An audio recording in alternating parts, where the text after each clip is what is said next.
Hi everyone, my name is Luis, and together with Sofia and Diego, we're going to talk about the Moneyball movie, the analysis that we made. So, next slide, please.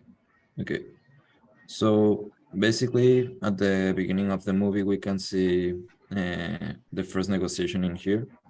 And here, what's happening is that Bean attempts his hardball tactics, and he is asking like for more money to spend on players.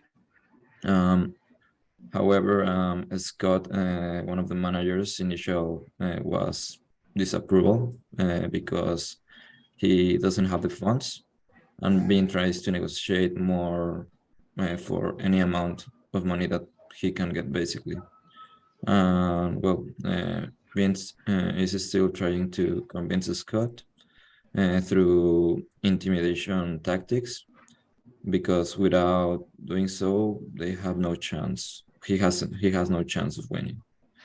And well, the general manager worked together throughout the season to deal players from team to team. And usually during this process, they use integrative bargaining. Billy and the Cleveland's GM discussed respectfully the potential of trading certain players. Could you go to the next slide, please? Okay, perfect. So now here, one of the ethic issues that we can face in this movie is letting players go. Because for Bean was really easy to tell them to leave the team because he was not with them. For his team worker was something really difficult. He wasn't able to do it like at the first time. They had like a trial to manage these type of situations, but he wasn't able to. And Bean just told him like they are players, they know that this is how the game works. So basically that's one of the main ethic issues here, letting players go.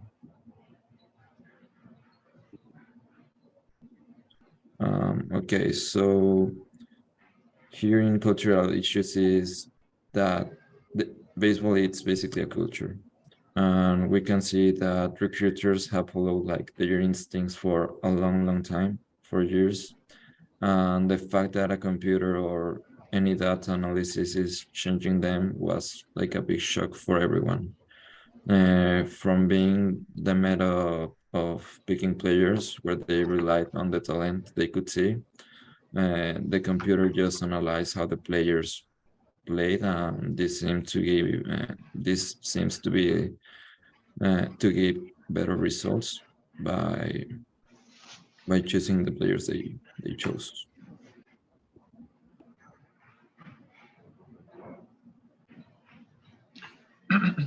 Okay, so in this movie, Moneyball, we can see that there are many disputes through the whole movie. We can see that there's many negotiations about baseball players getting new baseball players for salaries, for positions, for the exchange of players with another teams and much and other negotiations. But the most common negotiation in the movie is to get new players for the team, and we can see that Billy, who is the one of the main characters in the movie, and his assistant Peter, because they have a new way algorithm that Peter created. So they use this power to recruit new players for a very cheap price compared to the actual price of the player, and they get paid for to recruit that player in some cases. Um, so they turn all these players into a great team, actually, um, following the statistical methods that Peter has.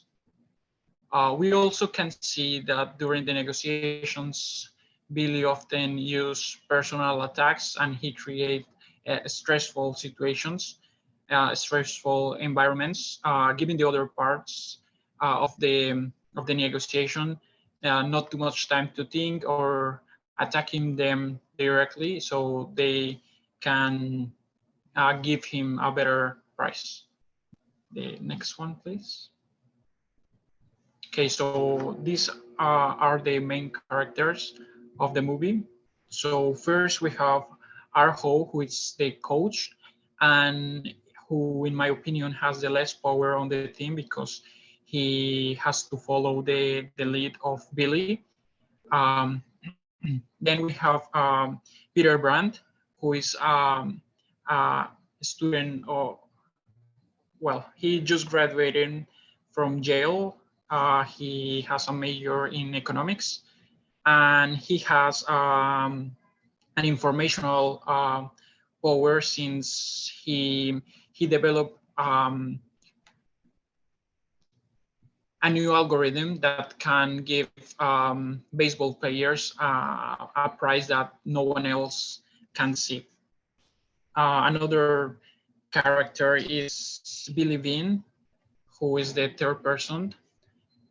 He also is the director of the team, and we can see that he has a legitimate power over the other persons on the team, since he is in charge of recruiting the new players. And finally, we can see Steve, who is one of the executive of the team. He also has legitimate power since he can fire everyone, and so he is a very important part of the organization, and he has a lot of power in that organization. The next one, please. Okay, so some of the effects that the relationships have on the disputes are that we can see that Billy, for example, can manipulate or control the others, since for example, when he's talking with the recruiters, he make them know that he has the final decision, and that even if they don't think that that's the best option, he will put his decision over theirs.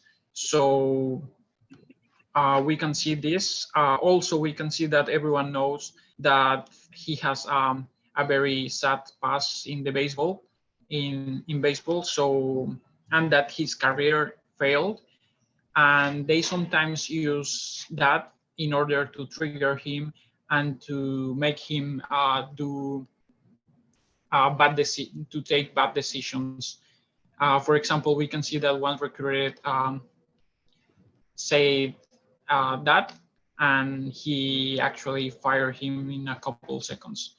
And also, we can see that the relationship with Steve, that is one of the executives of the team, is a very good relationship, and that he trusts Billy a lot, so he won't have a problem letting him take important decisions for the team. But Billy will get fired if those decisions that he's taking doesn't work. The next one, please. Okay, so we can see that on one side, Peter Brand is always very calm, and because he has the informational power, and he will be always getting a good deal. But on the other side, we can see that Billy is more violent and more easy to trigger. So Peter always tries to calm him down, because when Billy is angry, he will take decisions that are not the best for the team. So Peter tries him to slow him down, and to calm down so he can think better and take better decisions. The next one, please. All right, now let's discuss the cognitive and perceptual errors made by the characters. In the first scene, we could see Billy coming absolutely unprepared to negotiate about the funding of the team. He didn't have any BATNA, so he couldn't provide his opponent with the choice alternative, so he had to leave the negotiation with a fail. He didn't have a deal. He was overconfident, which is a cognitive bias, and he lost negotiation. Another perceptual error that occurred in the movie was the selective perception. People were overlooked for a variety of bias reasons and perceived flaws. It was the sighting from the movie, and players were judged not by their performance, but for their reputation or some rumors about them. For example, someone said that one player was throwing the ball funny and he was judged just because of this. And this failed to establish the communication, and as a result, team didn't have the good players. Now the characters' use of language and nonverbal communication, we could see that Billy was using a very dominant, aggressive language throughout the movie. He used to mimic people. He often interrupted them. Sometimes he could even say that it was not a discussion. He didn't want to hear someone else's opinion. He just had his own. It was enough for him. He always had wide gestures. When a person wants to feel confident, they usually try to occupy more space, which Billy did to be more confident, or he felt confident enough. He always displayed superiority and dominance, and he often displayed anger as well. So the effects of the characters' individual differences in the movie, I noticed in this scene when Billy wanted to introduce their new technique with older colleagues, the age gap and his personality played a great role. So Billy wanted to evaluate the players using statistical approach. He believed that he didn't have to explain himself to each other. He was confident enough. He was too confident. On the other hand, the older colleagues, they did not trust Billy. They don't seem to take him seriously due to their age gap. They also show their verbal and nonverbal discouragement to Billy's words. They were shaking their heads. They were saying it was nonsense. And it wasn't a negotiation at all. It was like people were trying to say their opinions and no one agreed on anything. It was not a discussion. And what would I recommend to the characters in their future negotiations? First of all, I would recommend them to have their BATNA, so they will have the alternative to negotiate, to have their opponents to have a choice, not to say no right away. Be an active listener, not just to say their opinion and not explain anything. Make it a discussion. As I already said, Billy said it was not a discussion. He didn't want to discuss any points and explain himself. Do not overestimate yourself because your opponent is worse explaining things. And do not show your anger because this is a negative emotion and it can drag your negotiation to the bottom. You can lose your negotiation. Okay, some of the things that I think that we all learned from this is that one of the main things that being used to doing his negotiations was going straight to the point, letting know others what he wanted. Also, he would offer only the things that he would have, no more than that. That's something that we all need to take into consideration when being in a negotiation. And some other thing that I was able to notice on this film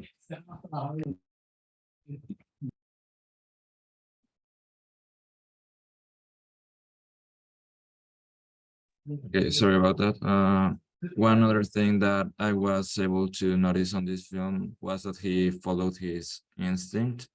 The fact that nobody else would analyze players by by the plays that they would do, if they have strikes, if they would know how to bat, if they would know how to catch the ball.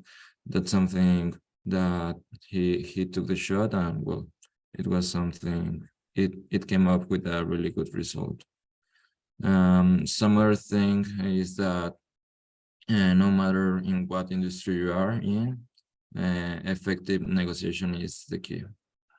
So that's it. Well, thank you very much for listening to this presentation.